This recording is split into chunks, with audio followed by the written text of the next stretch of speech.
Hello, Chaste here. Today I want to talk about beauty. Beauty has been something I've been pondering for the last year, and it's been coming up in my conversations for some time, and so I feel like it's about time I try and address it directly. This is a topic that's incredibly important to me because of the way that it shifted and refocused how I handle myself in the world and in conversations, and it's really broken a lot of my categories in understanding the order of importance of things and how to operate well in the world, and particularly how to operate well in these sorts of conversations. So I'm excited to share all of that with you today, at least give you an intro to what I've been thinking about. So I was first challenged by this idea of beauty through this book, The Ethics of Beauty by Dr. Timothy Patitsas. He's a Christian Orthodox theologian, an ethicist. As you can see, it's a very beefy volume. I have not read this whole thing. I'm about a third of the way through, but even after the first 3 pages, I was immediately drawn in. And I want to share it with you today because it's going to be very important framing with some of the things that I'm going to talk about here in the next couple weeks, the next couple months, and probably a lot of what I do going on in the future. So, to give you an intro to the book, I'm going to let Dr. Patitsas speak for himself by reading the first section of his preface, and then I'll interject here and there, kind of giving my own personal understanding and take of it, and why it was personally important for me. This book attempts to recover a lost way of doing ethics, one in which love for beauty plays a central and leading role. What is attempted here is not only a description of the forgotten way, but also a demonstration of what an aesthetic approach to ethics might mean for everything, from war to psychotherapy, to our identity as men and women, to the biology of conception, to art, to social justice, and even for the reception within the Academy of the Science of Organic Complexity. But is there really a need for such an ethics of beauty? Contemporary ethics is defined as a rational investigation of morality, a definition which is so sparse and exact that surely there could be no hidden bias lurking within it. It is only when the definition is cast in terms of Socrates' 3 transcendentals that its ominous character becomes visible. At once, we find ethics identifying itself as the investigation of the good by the true, and we realize that an entire Socratic transcendental, the beautiful, has been invisibly barred from our consideration of what constitutes the best life. Much of modern ethics, following Spinoza and even Kant, claim, or at least imply, that the investigation of the good by the true is the whole of ethics. Even seemingly goodness-first ethicists, like utilitarians, confirm the truth-first rule of doing ethics as if it were at bottom a problem of logic. When beauty, or feeling, does dare enter into ethical deliberation nowadays, she is regarded as a temptress, a siren, distracting the rational mind. Reliance upon beauty is taken as ipso facto proof of bias, cultural prejudice, or superficial romanticism. But in discarding beauty, ethics itself risks becoming not only unlovely, but also an affront to loveliness, and it loses its power to motivate the human soul, except through the force of argument, backed perhaps by armed force or civil legal power. Now, I'm going to stop there for a second because there's a lot to unpack there. I remember reading that for the first time and just so struck by it, particularly because of my own relationship with beauty and the way that I framed myself around it. As a kid, I've always loved films, and there was something about the beauty of the big screen and the way that it showed the complexity of humanity that was interesting to me, and it drew me in and compelled me to understand its form and participate in its creation. And for a decade plus, I dedicated my life to this thing. As I moved more into the arts, it awakened this other part of me, this sort of more intellectual side, but the one that was interested in understanding the questions of spirituality and religion, and the things that I held most deeply.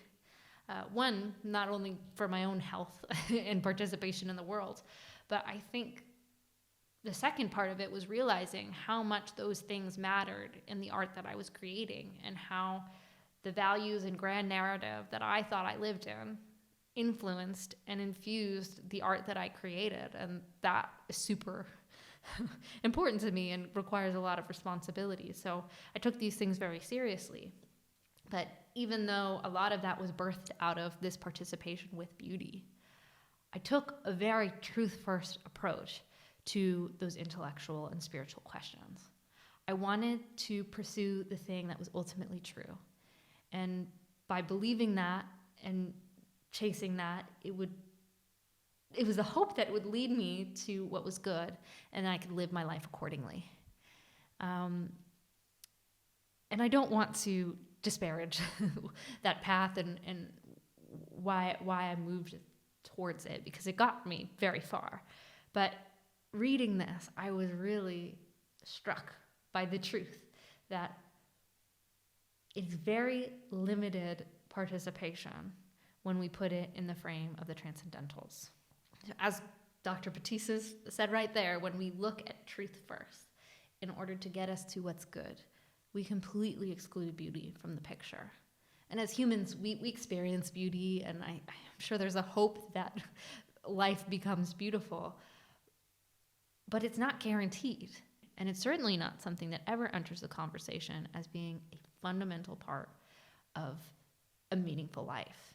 We treat it like a garnish or frosting. It's nice, but not necessary. And in fact, it might even be a little bit dangerous or distracting. And if we focus too much on beauty, we will lose sight of the truth and eventually forget what is good. I mean, on the surface, that criticism is somewhat reasonable, or at least to a modern mind. The more that I look at beauty, the more I'm convinced of how powerful of an influencer it is, shaping our beliefs and being more drastically than we can fully fathom. Beauty is a language that we all speak, and it's so deeply ingrained in us. And beauty is just such a powerful tool that it pulls us in and grabs us in a way that nothing else does. And I think that's one of the reasons why, for myself, but in a bigger culture, movies have been such a powerful influencer in our lives. They utilize all these different layers of beauty, whether it's visually or audibly. They're working on all of our senses to tell us these stories.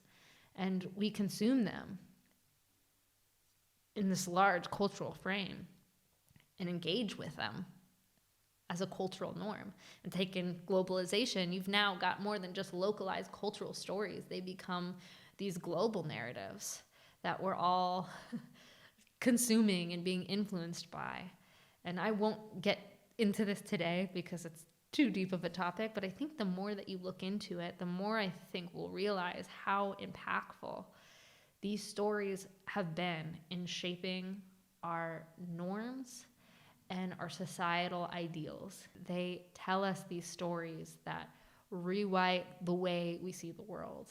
So it's very powerful. And I think there's this level of fear comes with that, because there's this worry that bad ideas will get packaged in beautiful wrapping and become so powerful that it deters us from the things that are true and are good. But to me, when I hear this criticism, what I hear being evoked is the acknowledgement of the fear that the power this holds could be corrupted. But that in no way tells me that this power is something I shouldn't consider or pursue. It doesn't really give us any sense of why we should bar that from consideration in general.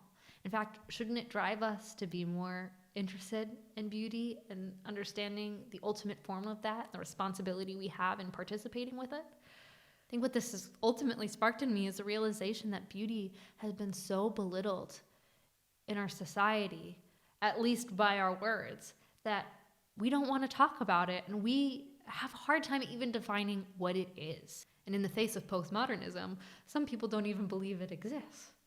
We often talk about the downsides of subjective truth, but in the realm of beauty, this value becomes a force that is determined by the individual and is chalked up to personal taste and often used in the frame of visual appeal.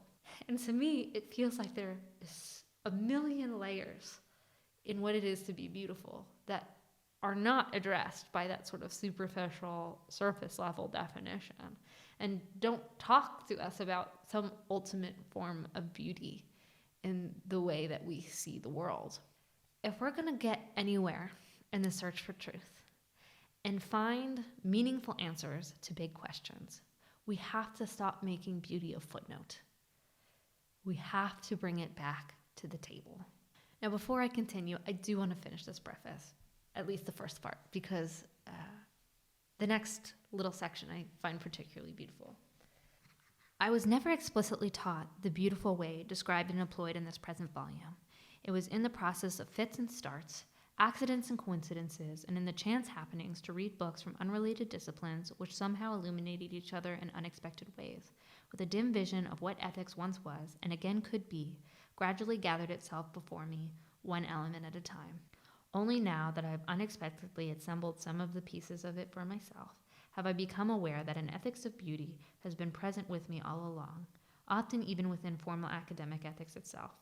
I never noticed it, though, because its essence was been only partly transposed into truth-first language of academic ethics and philosophy. Indeed, beauty's presence in ethics is often deliberately hidden for fear of the Greeks, that is, out of conformity to the prejudice against beauty that eventually followed the later Enlightenment's use of reductive and mechanistic versions of Hellenism. To be sure, there are limits and patterns governing the transposition of beauty into truth, much that it can never be mapped fully in the reductive way some would insist. It was never my desire to write a truth-first book about the beauty-first approach to ethics. Beauty creates its own structure, a form that may not be perfectly linear or symmetrical, but which is still harmonious and beneficial, and in its odd way, perfectly accurate. Through the surprising order of the beautiful, reason participates in and discloses living mystery as mystery.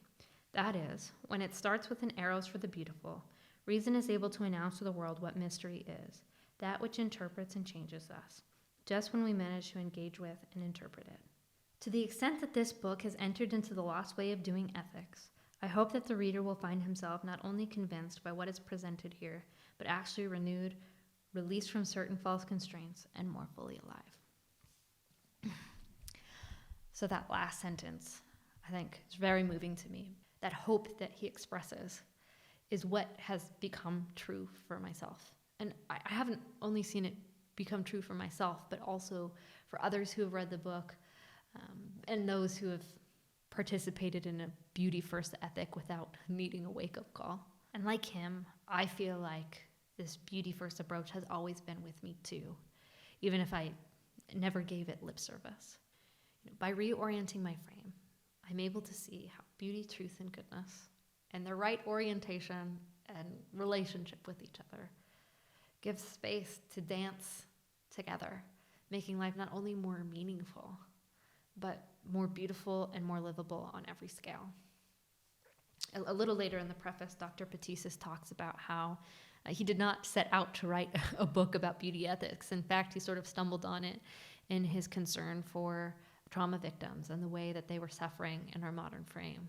And for me, this hits really deeply because I look around and I see so many people struggling with pain and trauma. And not just the pain and trauma we experience ourselves, but a lot of times the pain and trauma of our friends, family, strangers, and those around us as we see these things being perpetrated in these different areas in our world.